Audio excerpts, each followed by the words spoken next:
Welcome back to another technical deep dive here in the debug zone.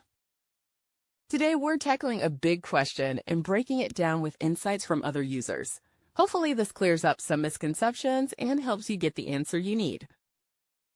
So buckle up, stay a little curious, and let's jump right in.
And that's a wrap.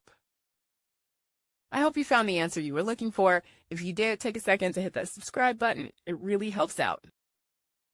And let me know in the comments which solution worked best for you. See you next time in the debug zone.